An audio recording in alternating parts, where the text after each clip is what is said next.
असेतु सिन्धुपर्यन्ताय यस्य भारतभूमिका पितृभु पुण्यभूमिश्चैव स वै हिंदूरिति स्मृतः। भारत भू का सच्चा छिपाया गया इतिहास आपके समक्ष रखने का हमारा प्रामाणिक प्रयास है। हमारे इन कोशिशों को लाइक सब्सक्राइब करके आप हमें सहयोग करने की कृपा करें। बेल बटन जरूर दबाएं। आज तक हमने इतिहास में ईसा पूर्व 326 से 1857 का कुछ अनदेखा अनसुना जो इतिहास है वो उजागर करने की कोशिश की है। इससे आगे निजाम, मराठा और राजपूतों का इतिहास शेष है। कृपया सहयोग करें, वरना YouTube से ये हमारा इतिहास भी ओझल होने की आशंका है। वंदे मातरम। जय श्री राम। योगेश अनंतकाली सभी सुनने वालों को प्यार भरा नमस्कार। मित्रों, सर्वप्रथम आप सभी श्रोतागणों को, मेरे चाहे पॉडकास्ट हो चाहे यूट्यूब हो, सबको मेरा हार्दिक सादर प्रणाम। क्योंकि पॉडकास्ट पे मेरे श्रोतागणों की जो संख्या है वो 1 लाख पार कर गई। मेरे लिए ये बहुत बहुत ज़्यादा आनंद तक का क्षण है। बिकॉज़ इसी के लिए यही मुझे, मेरे मन को सुकून है कि 1 लाख लोगों तक, पूरे विश्व में 1 लाख लोगों तक जिनको हिंदी आती है, उन तक मैं मेरा ये सच्चा हमारे भारत माता का इतिहास मैं ले जा सका और उन्होंने अप्रिशिएट किया। ये मेरे लिए मित्रों बहुत बड़ी बात है और मैं सभी का ऋणी हूँ। कसम से, मैं जिसके लिए मैंने ये चालू किया था, बस 1 लाख लोगों ने देख लिया, मेरा पेट भर गया। मैं कसम से कह रहा हूँ, मुझे कोई अपेक्षा नहीं है। मेरी इतनी सादी सूदी अपेक्षा थी कि भाई मैं जो गत 15 साल से जो मैं पढ़ रहा हूँ, जितना भी मैंने अभ्यास किया है, जितने भी नोट्स मैंने निकाले हैं, वो आपके सामने मैं रख दूँ। बस इतनी में मेरा लक्ष्य इतना ही था। मेरा लक्ष्य ज़्यादा कुछ नहीं था। वो तो मेरे लड़के ने कहा कि भाई आपका पॉडकास्ट के तो 250 एपिसोड तो ऑलरेडी हो गए हैं, तो आप यूट्यूब पे क्यों नहीं आते।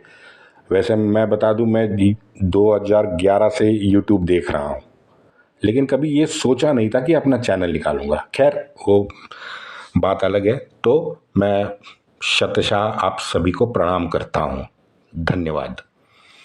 मित्रों, इटावा की बात हो रही थी। वैसे मैं आपको बता दूं कि ये मीरठ से इटावा जो है ये बहुत नज़दीक है, और नज़दीक है तो जाहिर है 10 मई को जो भी कुछ हमारे राष्ट्रवीरों ने चर्च में जाके किया कि 50 अंग्रेज़ों को मौत के घाट उतारा, उसके बाद जेल से हमारे इधर जो बंदी कैदी जो हमारे राष्ट्रवीर थे उनको भी निकाला, और शाम को मीरठ से बड़े शान से जुलूस निकाल के बाकायदा ये हमारे राष्ट्रवीर दिल्ली चले गए। अब कुछ उसमें से हमारे राष्ट्रवीर जो थे उनके पैतृक गांव नज़दीक होते, तो जिनके भी नज़दीक थे वो वहाँ पैतृक गांव निकल गए। ये चंबल और यमुना संगम में बसा ये इटावा है, तो आपको में समझ आएगा कि मीरठ से ये कितना नज़दीक है। तो इस इटावा में अंग्रेज़ों ने, उनको भनक तो लगी थी, भनक तो वैसे मार्च से लगी थी, जनवरी से ही उनको इतना तो 100% पता था कि नाना साहब और उनके टीम का कुछ ना कुछ तो चल रहा है। बिकॉज मैंने जैसे कहा कि दास बाबा कानपुर वालों का जो प्रसाद था, रक्त कमल और रोटी, है ना, आपने सुना होगा। हाँ, बस तो जनवरी से ही अंग्रेज़ों को भनक तो थी कि भाई कुछ ना कुछ तो चल रहा है। तभी अंग्रेज़ों ने इटावा जैसे प्रमुख नगर में अपनी चौथी अनियमित पलटन रख दी थी। अभी अनियमित पलटन का भी मैंने आपको विस्तार से बताया है कि जब 1856 में अफ़गानिस्तान में अरब और अंग्रेज़ों का वॉर हुआ, तो उसमें फिर ये कबीले वालों को अंग्रेज़ों ने लालच दी नौकरी की और ये मंथली सैलरी की। तो ये तनख्वाह जो है इसके लपेट में ये अरब आ गए, तो उन सभीयों की ये अनियमित पलटन अंग्रेज़ों ने बना ली थी। हालांकि इस अनियमित पलटन का कोई हेड ऑफिस भारतवर्ष में मौजूद नहीं था, बल्कि जहाँ पे भी अंग्रेज़ों को ज़रूरत लगती वो इस पलटन को उस शहर में, गांव में, कहीं जो भी उनकी ज़रूरत है उसके लिए ये अनियमित पलटन भेज देती। तो इसकी जो चौथी अनियमित पलटन थी उसको इटावा में उन्होंने रखा था। जैसे मैंने कहा कि 9वीं रेजिमेंट तो पहले से इटावा में मौजूद थी। अब इटावा में ये चौथी अनियमित पलटन भेजने का कारण था कि इटावा में शस्त्रागार, पोस्ट ऑफिस, टेलीग्राफ और उनका खजाना भी था। तो इसीलिए ये दो दो पलटनें वहाँ पे अंग्रेज़ों ने मौजूद कर रखी थी। अब 16 मई को आगरा रोड पे, इटावा आगरा रोड पे कांड हुआ। वहाँ पे दुर्भाग्य से हमारे ये मीरत से जो लौटे कोई राष्ट्रवीर थे, उसमें से 8 राष्ट्रवीर इस अंग्रेजी अनियमित पलटन के सामने आ गए। लेकिन 8 राष्ट्रवीर हमारे डरे नहीं। इन अनियमित पलटन वालों के साथ उन्होंने दो दो हाथ किए। दुर्भाग्य है कि 4 वीर हमारे वहीं गोली लगने के बाद हुतात्म्य को प्राप्त हुए। 2 कैदियों को बचाया गया, कैदी बनाया गया, लेकिन एक हमारा सैनिक था राष्ट्रवीर, वो भागने में कामयाब हो गया। दूसरे दिन सुबह को कलेक्टर को और एक झटका लगा। इटावा में एक तहसील है, उसका नाम है जसवंत नगर। मित्रों, पश्चिमी उत्तर प्रदेश के ये सबसे पहला ये जसवंत नगर गांव है जिसने अपने आप को स्वतंत्र घोषित कर दिया था। ये बहुत बड़ी बात है मित्रों। उन्होंने मीरत तो अंग्रेज मुक्त किया, लेकिन अंग्रेज मुक्त होने का ये मतलब नहीं है कि मीरत को स्वतंत्र किया। ये जसवंत सिंह नगर जैसे छोटे तहसील वाले गांव में गांव वालों ने अपने आप को यहाँ पे स्वतंत्र घोषित करके कलेक्टर को पसीना ला दिया।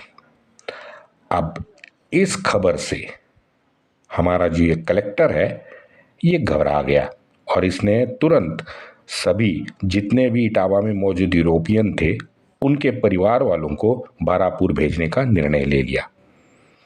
अब यहाँ पे ये तो बड़ी तेज हो गई थी इनकी मुहिम जो थी राष्ट्रवीरों की।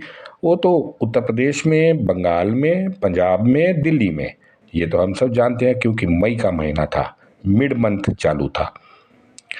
अब इन लोगों को ये जो मैंने ऊपर कहा कि बारापुर भेजने का जो निर्णय लिया, तो सबको फिर तैयार किया और परिवार वालों को लेके कुछ सैनिक अपने भेज दिए यमुना जी के तट पे। अब यमुना के तट पे परिवार वालों को लेके हमारे ये काले हिंदी सो कॉल्ड ये जो हमारे सैनिक थे ना, वो तो चले गए। अब उस यमुना नदी के तट पे पहुंचे तो हमारे ये राष्ट्रवीर जो सैनिक उनकी सुरक्षा में आए थे, उनको पता नहीं क्या जोश चढ़ गया। वहाँ पे उन्होंने अपनी घोषणाबाजी शुरू कर दी, फिरंगी को भगाओ, फिरंगी को भगाओ, फिरंगी को भगाओ। वहाँ पे फिर कुछ थोड़ी बहुत हाथापाई हुई। हाथापाई के बाद संख्या में कम थे तो वहाँ से राष्ट्रवीर निकले और इटावा पहुँचे। मित्रों, ये जो मैंने अभी बताया ना कि ये भारतवर्ष में 1857 की हर एक शहर की कहानियां हैं। मैं ये कहानियां आपको इसलिए छोटी छोटी हुई मैं इसलिए बता रहा हूं कि हर कहानी एक दूसरे से लगती तो है लेकिन है अलग। कहीं जगह पर आपको राष्ट्रवीर विनती करते दिखाई देंगे, कहीं बिना कुछ कहे शांत गर्दनें झुका के कांड करते दिख जाएंगे, कहीं पे वो हवा करके यूरोपियन को डरा धमका के कांड करते आपको दिख जाएंगे। कहीं कानपुर जैसी अगर घटना हो तो वो तो मौत के घाट ही उतार देंगे। भाई कहीं बिना कुछ कहे पीछे से आके, जैसे लखनऊ में किया, पीछे से आके वो तलवारें चला के उनको काट के निकल जाएंगे। सभी की अपनी अपनी शौर्य की ये गाथाएं हैं। 1857 का युद्ध पढ़ने में इसलिए ज़्यादा इंटरेस्टिंग है क्योंकि लगती तो हाँ ठीक है, राष्ट्रवीर है, राष्ट्रवीर सड़क पे आए, ये जलाया वो जलाया, इसको काटा उसको काटा, लेकिन उसमें भी आपको बहुत इंटरेस्टिंग अलग स्टोरीज मिल जाएंगी। इससे एक ही पता आपको चलेगा कि पूरा भारतवर्ष, चाहे 563 रियासतें हों, ये हो फलाना हो, भाषा अलग हो, हमारी संस्कृति हमारी परंपरा एक है। और एक इसमें विशेषता आप देखो, ये कहीं कोई भी इतिहासकार इसके बारे में बात नहीं करता जो मैं अभी करने जा रहा हूं। ये पूरे 1857 के युद्ध के 1.5 साल में आपने किसी भी विदेशी लेखक हो, मोमिन तवारीखकार हो, हमारे वामपंथी हो, ये दुर्भाग्य है, वो तो रोते रोते इतिहास, उनको सच्चा इतिहास शायद लिखना पड़ा इसके बारे में, लेकिन पूरे विश्व में एक भी ऐसा इतिहासकार नहीं है जिसने ये लिखा हो कि 1857 में यूरोपियन स्त्रियों पे बलात्कार की घटना हमारे राष्ट्रवीरों ने, हिंदू वीरों ने की है। एक भी घटना नहीं है। इसे मैं कहता हूं परंपरा और संस्कार। एक भी हिंदू वीर की ये घटना नहीं है कि जिसने यूरोपियन महिला पे बलात्कार किया हो या अत्याचार किया हो। एक भी घटना नहीं है।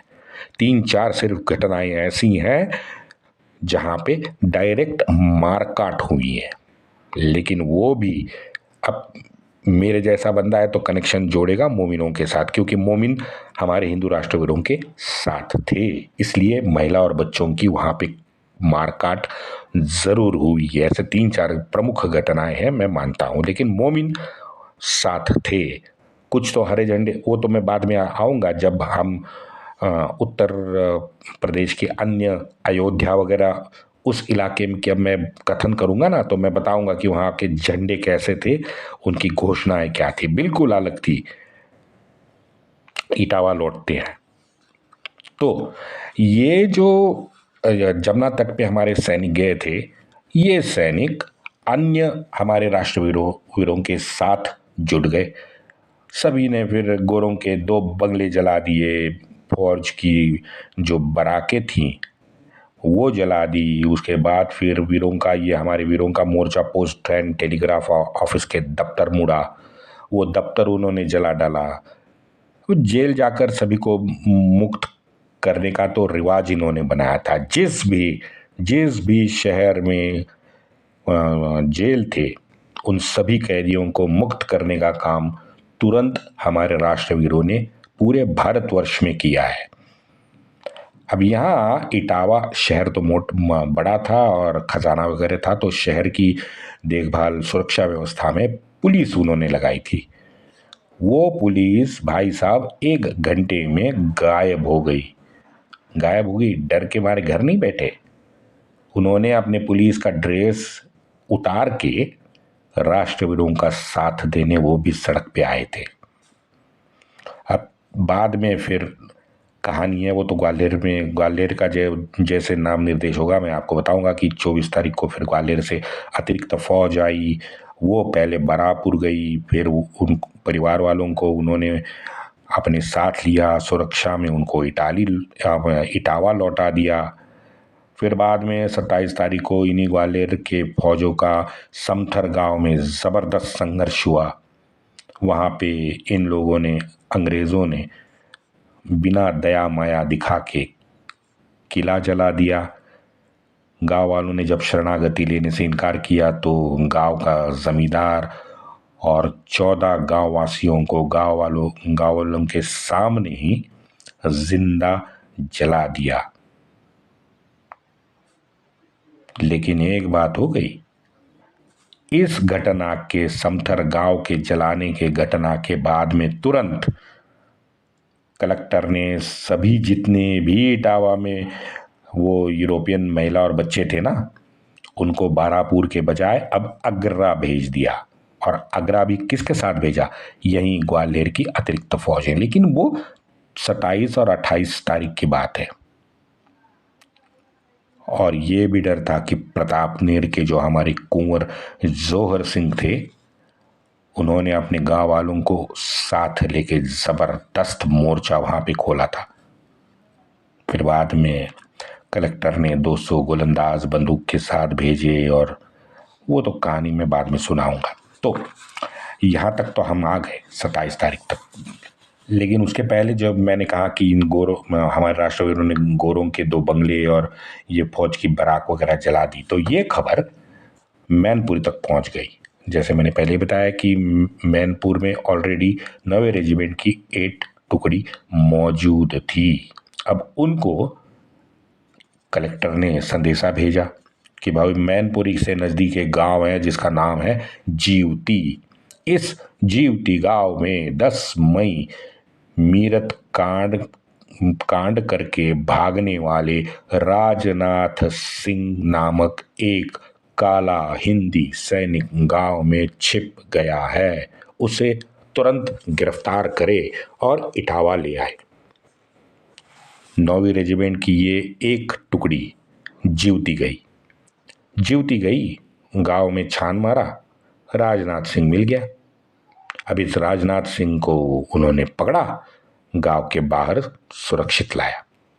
जैसे गांव के बाहर ये टुकड़ी आ गई, इन्होंने राजनाथ सिंह को रिहा कर दिया, मुक्त कर दिया। यहां इटावा आके अपने गोरे कलेक्टर साहब को रिपोर्ट दे दी कि रिपोर्ट में लिखा था कि जीवती में आज जब हम गए थे तफ्तीश करने, तो ये राजनाथ सिंह, ब्रीजनाथ सिंह जैसा कोई भी उपलब्ध आदमी हमको नहीं मिला। लेकिन कलेक्टर को तो पता था कि क्या हुआ, क्योंकि खबरें तो थे उसके। रामदीन सिंह को कलेक्टर का हुक्म तोड़ने पर बंदी बना के अलीगढ़ भेजने की कलेक्टर ने हुक्म छोड़ दिया। रामदीन सिंह को पकड़ा गया, उसको बंदी बना के यहीं 9वीं रेजिमेंट के कुछ खिंदी काले सैनिक उसको लेके अलीगढ़ निकल गए। जैसे गांव के बाहर आए, बीच रास्ते में उन्होंने रामदीन सिंह को भी मुक्त किया और मैनपुरी के पास उसको एक ग्रामवासियों ने घोड़ा दिया, तो वो घोड़े पे बैठ के रामदीन सिंह मैनपुरी के पास वहां बंध मुक्त होके निकल गया। अब इस 2 घटना से हमें ये निश्चित मित्र पता चलता है कि 9वीं रेजिमेंट की मानसिकता कैसे होगी। तो आप रेफरेंस जोड़ दो, मैंने लास्ट एपिसोड में जो बताया था कि एक ब्राह्मण के हौतात्म्य ने इन सब हमारे राष्ट्रवीरों में राष्ट्र प्रेम की जो चिंगारी थी वो जागरूक कर दी थी। 22 को जैसे ये खबर पहुंची कि भाई रामदीन तो भाग गया है, रामदीन जैसे भाग गया, उनको पता चला कि रामदीन भाग गया, तो शायद ये कोई संदेशा होगा, पता नहीं क्या हुआ। लेकिन 22 तारीख को फिर इटावा में जो हमारी 9वीं रेजिमेंट थी, जो छुप छुप के अभी काम कर रही थी, वो खुलेआम सड़क पे उतर गई। आम शस्त्र, सभी शस्त्र उठा के वो अलीगढ़ की तरफ, वहाँ के में उनके जो गोरे अफसर थे उनको भगाने लगी। यहाँ गांव में खजाना लूट लिया, रखा हुआ उनका गोला बारूद है, शस्त्रागार के सभी हथियार है, वो तुरंत इन्होंने ऊंट पे चढ़ा दिए। और 23 मई को ये पूरा का पूरा काफिला हमारे राष्ट्रवीरों ने दिल्ली भेज दिया। इस पूरे घटना का वर्णन मित्रों चार्ल्स बॉल ने विस्तार से किया है। क्यों किया?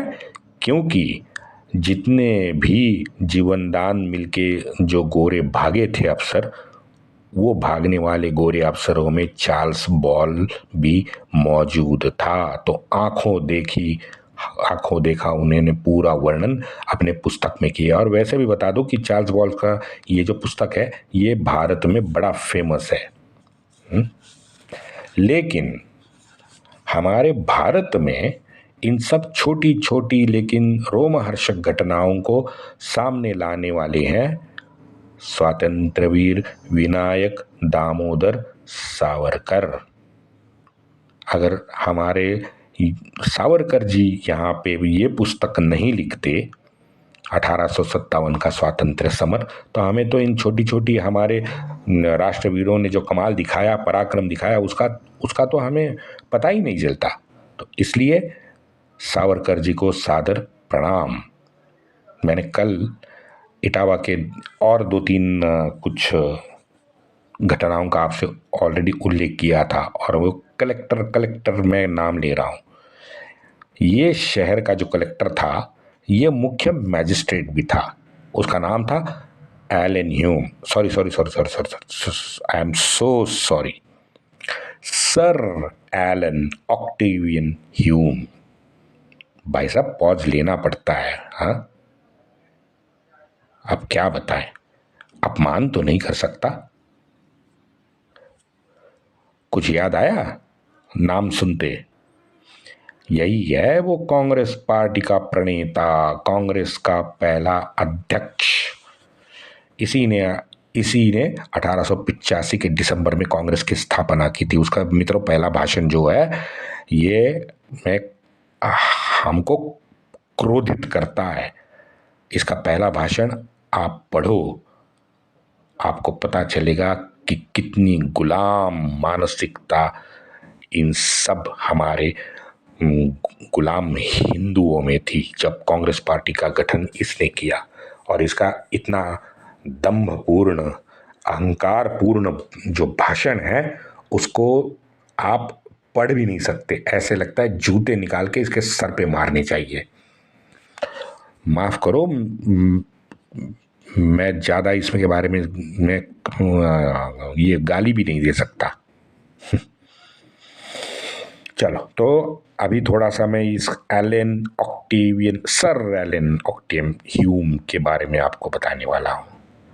जैसे मैंने पहले कहा कि 10 मई वाली वो मेरठ की घटना का इसको टेलीग्राम आया था, तो उसने तुरंत उसे संज्ञान में लेके अपने असिस्टेंट डैनियल को शहर में एक पुलिस की टुकड़ी लेके शहर में भेज दिया। इस पूरे टुकड़ी का काम था इटावा में वास्तविक परिस्थिति का जायजा लेना और रिपोर्ट करना। अब ये लोग जैसे शहर के अंदर घुस गए, इनका सामना मीरठ से इटावा आए 9 हिंदी सैनिकों से हुआ। उन हिंदू जितने भी हमारे राष्ट्रवीर थे उनको डैनियल की टुकड़ी ने तुरंत पकड़ा गया। अब पकड़ा दिया तो पकड़ के इनको डैनियल ने पहले क्या किया, सबसे पहले एक लाइन में खड़ा कर दिया, उनके शस्त्र छीन लिए यानी नीचे जमीन पे रखने को कह दिया गया। शस्त्र नीचे रखने का जैसे आदेश हुआ, हमारे सभी 9 जो हमारे राष्ट्रवीर थे मीरठ से आए हुए, उन्होंने एक साथ सभी ने नीचे झुक के अपने शस्त्र रख दिए। अब ये हमारे 9 सैनिक अर्धवैठक अवस्था में ही बैठ गए थे। पता नहीं क्या उनमें कुछ योजना चल रही होगी। तुरंत उसमें से जो कुछ थोड़ा बहुत बोलने वाला होगा उसने अपनी भूल कबूल कर दी कि माए बाप हमें माफ़ कर दो, कि भाई हमने ये बड़ी भूल की है, हमें माफ़ कर दो। और उसके तुरंत बोलने के बाद बाकी जो 8 थे वो भी उसके साथ आ गए। वो सभी 9 के 9 दया माया की अब डैनियल से भीख मांगने लगे। अब डैनियल परेशान, क्योंकि डैनियल युवा था, शादी भी नहीं हुई थी, तो इसको क्या करे, इसमें समय निकला। अब थोड़े बहुत समय ये वही अवस्था में दोनों खड़े थे। डैनियल सुन रहा था, डैनियल कुछ बता रहा था, ये हमारे 9 राष्ट्रवीर अर्धवैठक अवस्था में उससे मदद या दया माया की भीख मांग रहे थे। अब कुछ समय ऐसे निकला, फिर अचानक बिजली की रफ्तार से हमारे सभी राष्ट्रवीर उठे तो 2 राष्ट्रवीरों ने शस्त्र उठा के डैनियल का सर काट दिया। अब ये इतनी इतनी जल्दी हो गया कि उसके साथ जो गुलाम हिंदू सोजिर आए हुए थे डैनियल के साथ, वो भी हक्का बक्का रह गए। तुरंत घोड़ा उन्होंने पीछे घुमाया और दौड़ दौड़ के वहां से निकल गए। अब यहाँ पे डैनियल का सर काट के हमारे ये 9 सैनिक तुरंत शस्त्र उठा के, सामने एक देवालय था, वो देवालय मंदिर में घुस गए। अब ये जो हमारे गुलाम हिंदी सोजिर थे, ये ह्यूम के ऑफिस, कलेक्टर ऑफिस में पहुंचे। ह्यूम तक इन्होंने खबर पहुंचाई। तुरंत फिर ह्यूम भी एक्शन में आ गया और मौका वारदात पे ये पहुंचा। देवालय में राष्ट्रवीर बिल्कुल तैयार बैठे थे। बाहर गांव वालों की बड़ी भीड़ जमा थी। ह्यूम ने अपने डायरी में लिखा है कि मुझे लगा शायद गांव वालों ने ही उन्हें मंदिर में मार डाला है और इसलिए उसे देखने के लिए ये भीड़ है।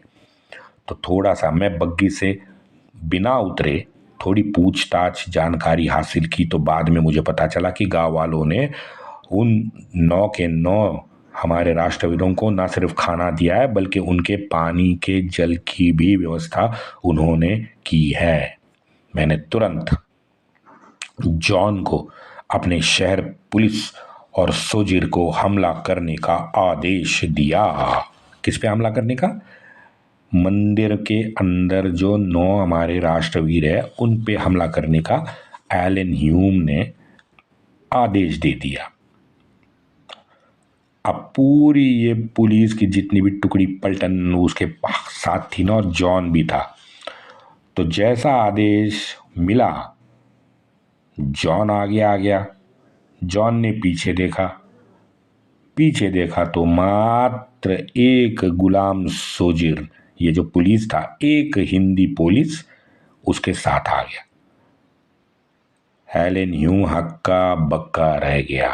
हेलेन ह्यूम को अंदर ही अंदर पता चला कि आज तो मेरा भी, मैं चीफ मैजिस्ट्रेट हूं, आज मेरा भी आदेश मानने के मूड में शहर की पुलिस नहीं है। ये सोच, जैसे ये डैनियल अपने एलन ह्यूम अपने बग्गी में बैठ के सोच रहा था, उसको 2 गोलियों की आवाज आई, सू सू। सामने देखा तो देवालय के मुख्य दरवाजे पर जॉन और वो हमारा गुलाम सोजिर वो जमीन पे मरे पड़े।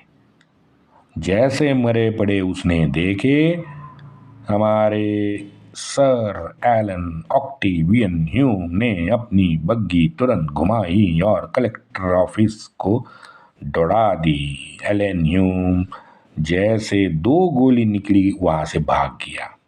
ये था हमारा इटावा का चीफ मैजिस्ट्रेट और कलेक्टर। फिर वहां पे 22 को, जैसे मैंने कहा कि शस्त्र तो सभी ने उठाए थे, 23 मई की सुबह हमारे राष्ट्रवीरों ने फिर हर हर महादेव का नारा दे के यूरोपियन के घर जितने भी छूटे घर थे, जो मैंने बताया ना पहले 16 मई के बाद जलाए थे, वैसे ही घर फिर जितने भी बचे हुए थे उनको जलाना शुरू कर दिया। गोरों को इस बार संदेशा पहुंचाया गया कि भाई आप यहाँ पे रुको मत, अगर आप रुकोगे तो आप मारे जाओगे। तो गोरे एक ही रात में सभी के सभी गोरे इटावा से भाग गए। 3 जगह पे गए हैं, वो 3 जगह के बारे में रेफरेंस आगे आएगा, ये आपको तब मैं बताऊंगा कि क्या क्या हुआ, उनके भी साथ कांड हुआ, लेकिन वो बाद में बताऊंगा। अब उन भागने वालों में से कांग्रेस के हमारे संस्थापक अध्यक्ष माननीय आदरणीय परम आदरणीय सर एलन ऑक्टेवियन ह्यूम साहब भी थे।